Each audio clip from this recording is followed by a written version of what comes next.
দেখে কি মনে হচ্ছে এটা কি আমসত্ত্ব নাকি আম দিয়েই বানানো অন্য কোনো আচার? কি মনে হচ্ছে সেগুলো কিন্তু অবশ্যই কমেন্টে জানাবেন। আর যারা ঠিক উত্তর দিতে পারবেন তাদের জন্য রয়েছে গিফট। তো আসসালামু আলাইকুম এভরিওয়ান, কেমন আছো সবাই? আশা করি সবাই অনেক বেশি ভালো আছেন। তো আজকে মূলত একটা আচার বানাবো, আর সেই আচারের সহজ রেসিপিটাই আপনাদের সাথে শেয়ার করব। তো আপনাদেরকে তো একটু পর আমি বলেই দেবো যে এটা কিসের আচার, তারপরেও আপনারা গেস করতে পারেন কি না দেখেন। তো পাঁচফোড়ন ভেজে নিয়েছি, সে একই কড়াইতে হচ্ছে শুকনা মরিচটাকেও ভেজে নিচ্ছি। আর এই দুটোকেই ভালোভাবে ভেজে নিয়ে আমি একদম পাটায় বেটে গুঁড়ো করে নিয়েছি, কারণ আমার কাছে ব্লেন্ডার নেই। আপনারা ব্লেন্ডার যার আছে তারা ব্লেন্ডারে সুন্দরভাবে এটাকে গুঁড়ো করে নেবেন, কাজেই সময় বাঁচবে। আমার ব্লেন্ডার ছিল না, তাই আমি কষ্ট করে পাটাতেই বেটে নিয়েছি। তো এই তো দেখেন যে আমি আজকে কিসের আচার বানাবো। এটা হচ্ছে তেঁতুল। তো তেঁতুলটা দেখেন একদম লোহার মতো হয়ে আছে, কারণ এটা আমি ফ্রিজে রাখছিলাম, একদম শক্ত হয়ে আছে। তাই অনেক কষ্ট মষ্ট করে আমি এই পাতাটাকে ছাড়াইছি, তারপরে দিয়ে দিচ্ছি বেশি করে পানি। আর পানি কিন্তু এতটুকু না, আমি পরে আরও দিয়েছিলাম। তো পানি দিয়ে মূলত হচ্ছে এই তেঁতুলটাকে ভিজিয়ে রেখেছি 1 থেকে 1.5 ঘন্টা। তারপর হাত দিয়ে ভালোভাবে গলিয়ে ঠিক এই পর্যায়ে এনে রেখে দিয়েছি। এইরকমভাবে যদি রেখে না দেন তাহলে কিন্তু আচারটা করতে গেলে অনেক বেশি অসুবিধা হবে।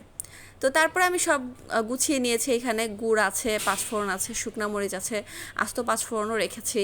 তারপর দিয়ে দিচ্ছি কড়াইতে বেশি করে সরিষার তেল। তো আমি একদিন আগেই কিন্তু কিছুটা গুছিয়ে রেখেছিলাম, পরের দিন বাকি অর্ধেকটা করেছি কাজে আমার কাজটা সহজ হয়েছে। তো এই তো আমি দিয়ে দিচ্ছি আস্ত পাঁচফোড়ন, দিয়ে একটু তেলের সাথে গরম করে নিলাম। তেলের সাথে গরম করে নিয়ে এখন সেই গলিয়ে রাখা তেঁতুলটাকে এই তেলের মধ্যে ছেড়ে দিব। উফ, কি যে একটা সাউন্ড! এই সাউন্ডটা শুনলে কিন্তু অনেক ভালো লাগে। তো এই মুহূর্তে হচ্ছে সবগুলা তেঁতুলি আমি তেলের মধ্যে ছেড়ে দিচ্ছি। এখন দেখে মনে হচ্ছে যে অনেক তেল, কিন্তু আসলে না, লাস্ট পর্যায়ে কিন্তু এই তেলটা থাকবে না। তো এই তো আমি নাড়ছিলাম, মানে তেলের সাথে এটাকে ভাজবো যতক্ষণ না পর্যন্ত পানিটা শুকিয়ে যায়। তো এই পর্যায়ে দেখেন পানি টেনে এসেছে, আমি দিয়ে দিচ্ছি লবণটাকেও ধাপে ধাপে দিয়েছি, আপনারা দেখতে থাকেন। এখানে দিয়ে দিচ্ছি একটা আস্ত আখের গুড়, দিয়ে এখন নাড়াচাড়া করব গুড়টাকে গলা পর্যন্ত। লবণ, চিনি আর মানে মিষ্টি, ঝাল বা হচ্ছে লবণ, এই জিনিসগুলো আচারের ক্ষেত্রে আমি একবারে দিতে পারি না। এখানে দিয়ে দিয়েছি চিনি। তো আমি এগুলাকে ধাপে ধাপে টেস্ট করে করে দিই। আপনারা আপনাদের সুবিধা মতো দিতে পারেন, কেউ যদি একবারে আন্দাজ করতে পারেন একবারেই দিবেন। তো এখানে আমি শুকনা মরিচ গুঁড়াটা দিয়ে দিচ্ছি। তো গুঁড়াটা দিয়ে আমি আবারও ভালো করে নাড়াচাড়া করতেছি। আচার বানানো কিন্তু একদমই সহজ, যদি সব কিছু গুছিয়ে হাতের কাছে নিয়ে নেওয়া যায়। আমার মনে হয় আচার বানানোর মতো সহজ কাজ আর কিছুই নেই। কিন্তু এই পর্যায়ে আমি যখন নাড়াচাড়া করছিলাম, প্রচুর পরিমাণে জিনিসটা ফুটছিল, আমার হাত পুড়ে যাওয়ার মতো অবস্থা। তা আমি আসলে ঢেকে ঢেকেই যতটুকু সম্ভব নাড়াচাড়া করছিলাম, কারণ কি হাতে এই জিনিসটা যখন ছিটে আসে তখন প্রচুর পরিমাণে লাগছিল। তো এখানে আমি দেখেন আরও চিনি দিলাম, মানে আমার প্রায় 1 কেজি তেঁতুলের জন্য 1 কেজি চিনি আর একটা আস্ত আখের গুড়ের দলা গেছে। তো এখানে আমি বিট লবণ দিলাম। আর বিট লবণটা যদি আপনাদের হাতের কাছে না থাকে, আপনারা কিন্তু নিয়ে এসেও অন্তত দেওয়ার ট্রাই করবেন। বিট লবণ দিলে যে কোনো আচারের টেস্ট কিন্তু চেঞ্জ হয়ে যায়, মানে ভালো লাগে। তো আমি এখানে একটু চেখে দেখছিলাম, আমার কাছে মনে হচ্ছে ঝালটা কম আছে।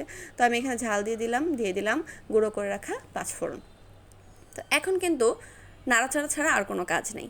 আর আচার জিনিসটা অনেক ঘন, কাজে নিচে লেগে ধরবে। আমি চেষ্টা করেছি এটাকে একদম নাড়ার ওপর রাখতে।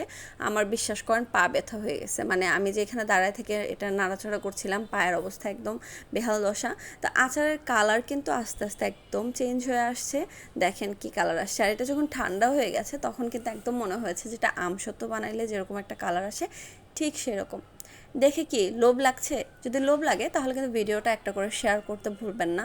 আর আপনারা লাইক কমেন্ট করলে আমি অনেক বেশি উৎসাহ পাই। তা আজকের মতো ভিডিওটা এখানেই শেষ করছি। সবাই ভালো থাকবেন। আল্লাহ হাফেজ।